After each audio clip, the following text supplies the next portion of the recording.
All right, I think we're live. Yes, we are. Very exciting. Welcome to our second webinar, and we're so glad that you're either here with us live or watching a recording.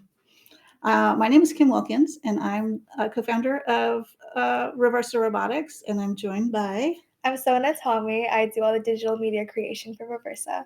So all the cool graphics you see, that is all her. Well, let us dive right in.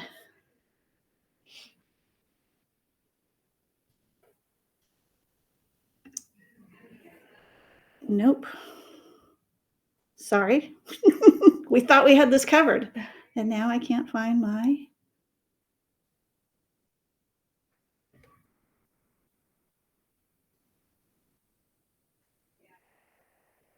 Is it slides, right? Yeah. There it is. Okay.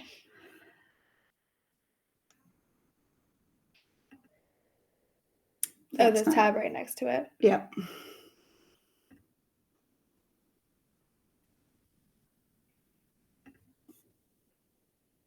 That's what we want.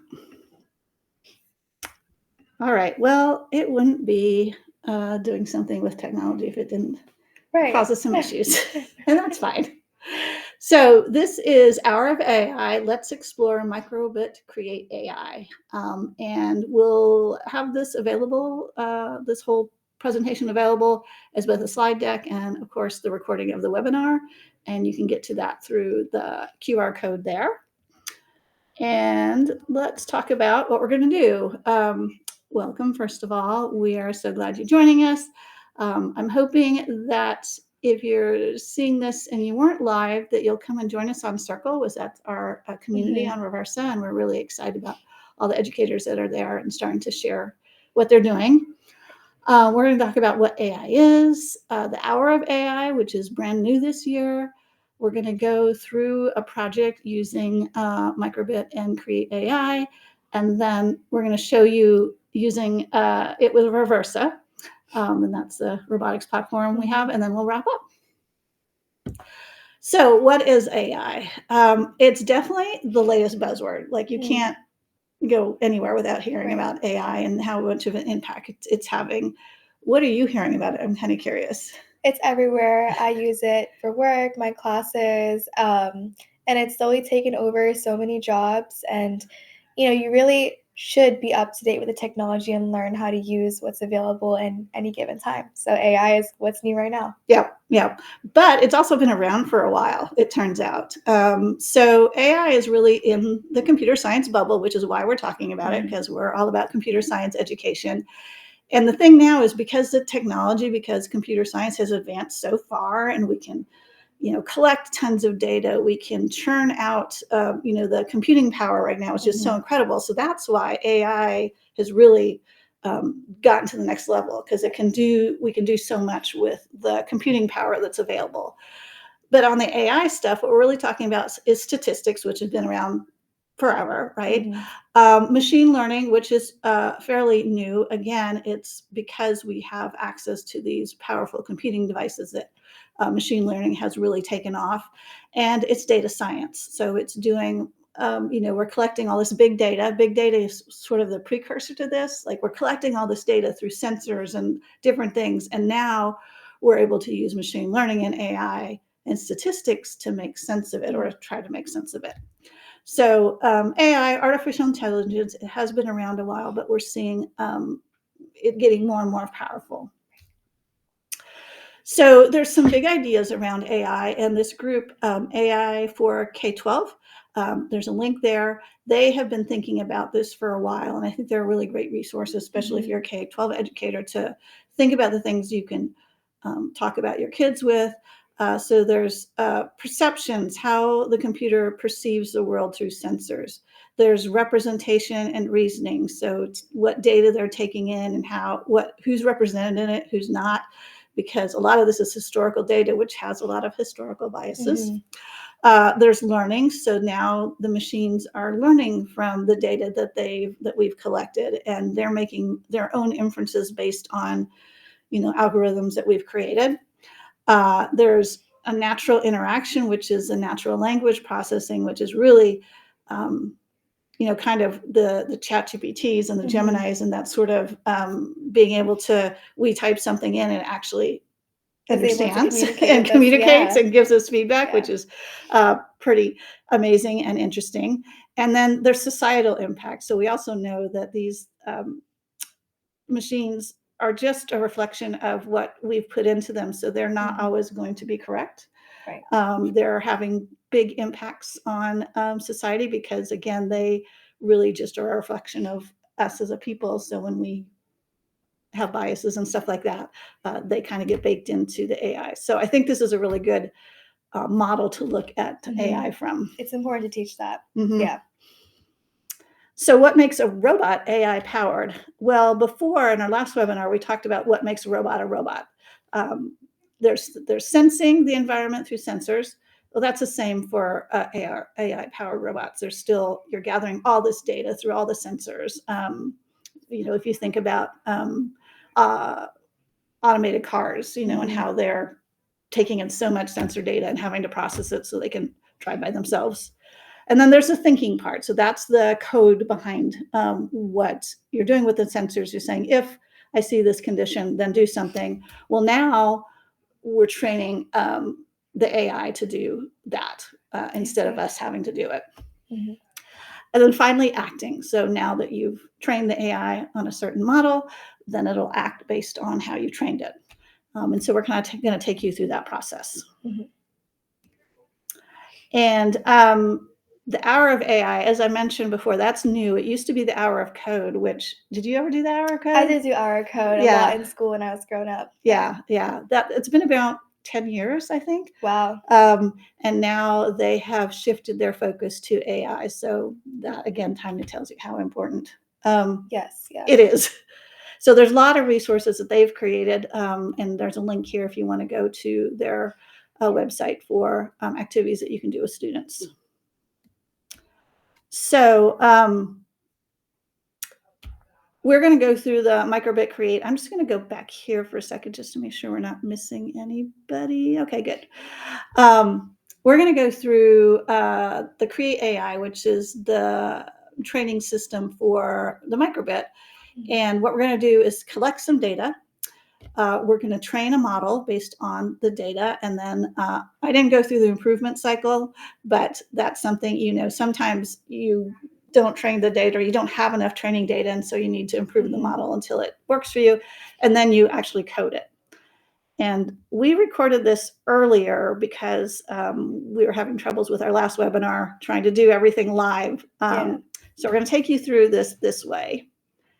And what I've got side by side, let's see if I can make this bigger, is we're on the right side going into the create AI piece. And we're going to start by connecting a microbit. So you do have to have a microbit for this particular activity.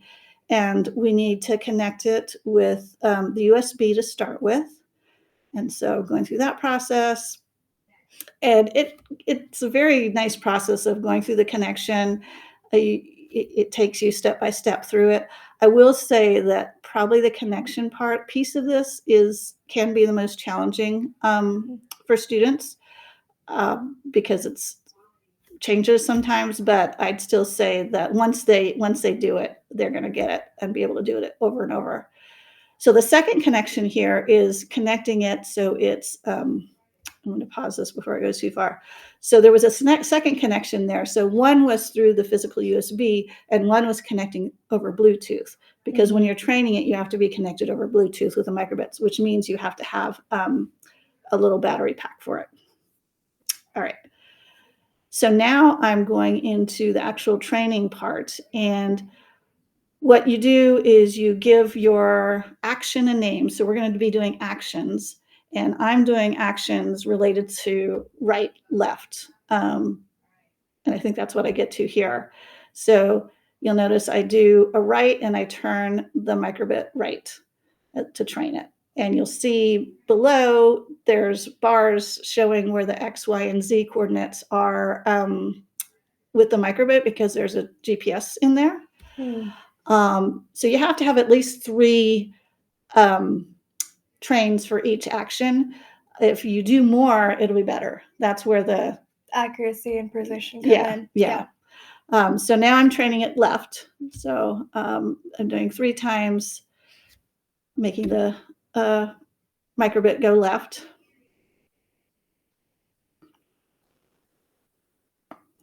And then I can train the model. And so this takes a little bit of time depending on your computing power again.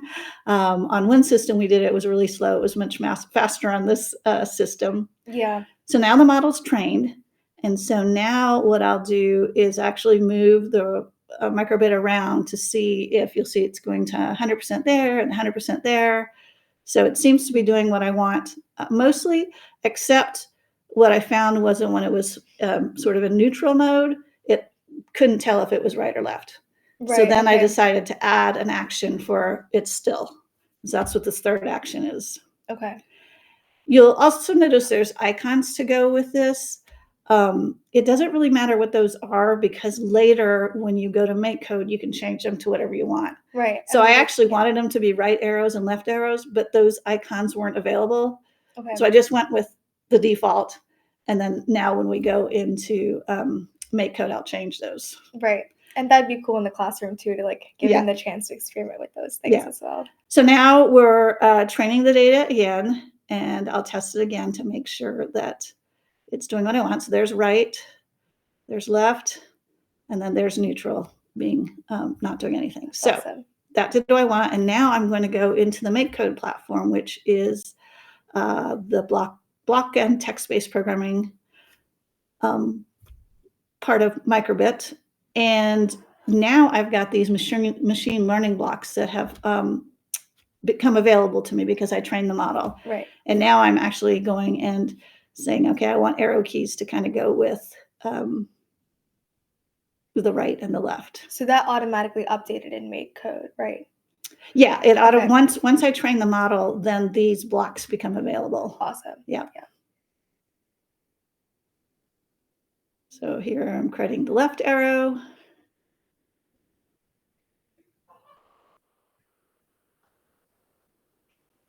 And I think I decided to leave neutral the same. Right.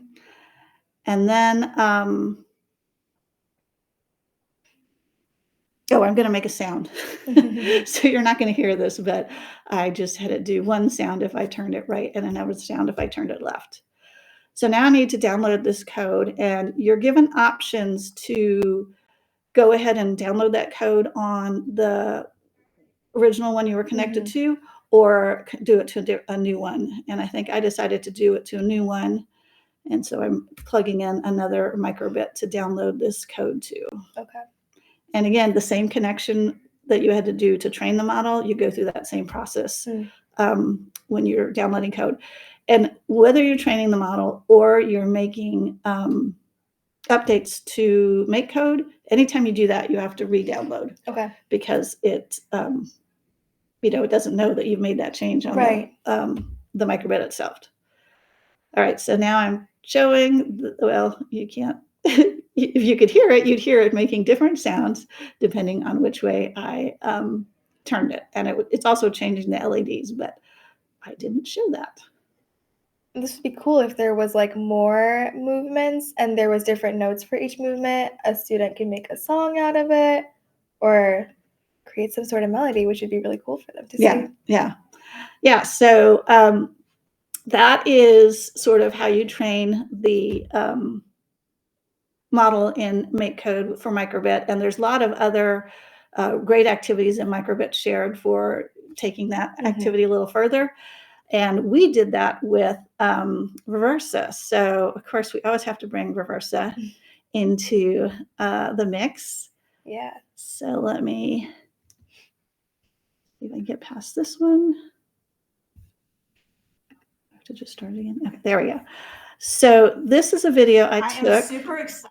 After I had trained the microbit, like I just did in the tutorial. So you'll see that I'm just turning the microbit, and it is turning the arrows depending on what position I have it in. Right. But then I added some code to my Roversa so I can turn it into a remote control. So that's so cool. It's actually controlling the one that I'm holding in my hand, the microbit I'm holding in my hand, is controlling the Roversa. movement. And that's because it's using radio signals. Okay. And I'm going to share, I wasn't able to get that code. I forgot to save it the last time. So I'm going to get that code and I'll be sharing that with everybody for how you can turn Roversa into a remote control with robot. With That's AI. awesome.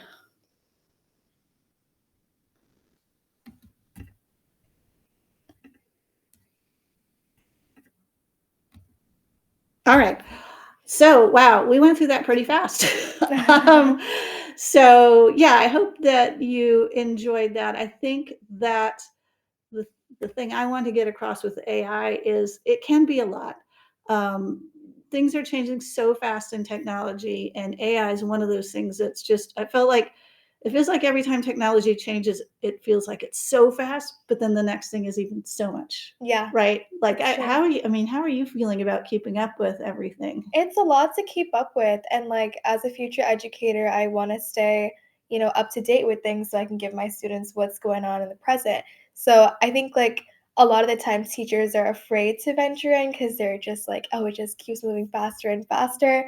But we do have resources that really break it down, and, like, finding those things and just taking the time to sit down and understand how it works can make it seem easier for you. Yeah, and I think that's a good point. Is you don't need to understand all of it, but you need to start somewhere Mhm. so that first of all you're yourself getting more comfortable with it, but also if you start, I guarantee there'll be students in your class who are ready and want to take it to the next level, and then they can teach you stuff. Yeah. And I think that that is something that's sort of inherent with computer science, AI, technology education, because it's changing so fast. No one person can grasp it all. Mhm. And so you just need to be comfortable with trying stuff Yeah. and it not working out. Like with the webinar, like we've had 2 now and we're still learning the process. But I think it's important to show that, new technology requires practice and trying things out. And the same thing with this new technology of AI. You don't want to avoid it because you don't understand it. You want to actually dive in a little bit, pick something that's manageable to start with. And I think, the Hour of Code tutorials, this particular platform, if you have access to microbits, is a really easy way to get started. Right. It's all trial and error, but the more you do it, the more it gets better and more comfortable for you to play around with and to do more with. Yeah. So, yeah, we would love for you to join us on our journey wherever you are, whether you have a microbit or a Roversa or not, because a lot of the lessons that we design, and Sona does such a great job of designing the visuals to go with the lessons so that they're very engaging. And some of them are standalone and don't require any technology. Those are often called unplugged lessons. Some of them, use the Roversa robot, but you could also use other robotics platforms, or you could substitute, a duck or something. Yeah. And then some of them, we hope that eventually you would like to explore Roversa. But we'd love to get your ideas about what's working in the classroom for integrating computer science and AI, and what are you having struggles with, and how can we help? Right. So we have some opportunities for you to join us. We're going to be at Visti real soon, December 7th through 9th. And then we are going to do another webinar January 21st on what is a robot. So really kind of exploring robots, lots of different robots. And like I said, we have this circle community, which any educator can join. And on there now, we have access to lesson plans that have been co-designed with other teachers. We have access to webinars. We have access to some PD, professional development material, things like that. So we hope you join us. And thank you for joining us today. Yeah, thank you.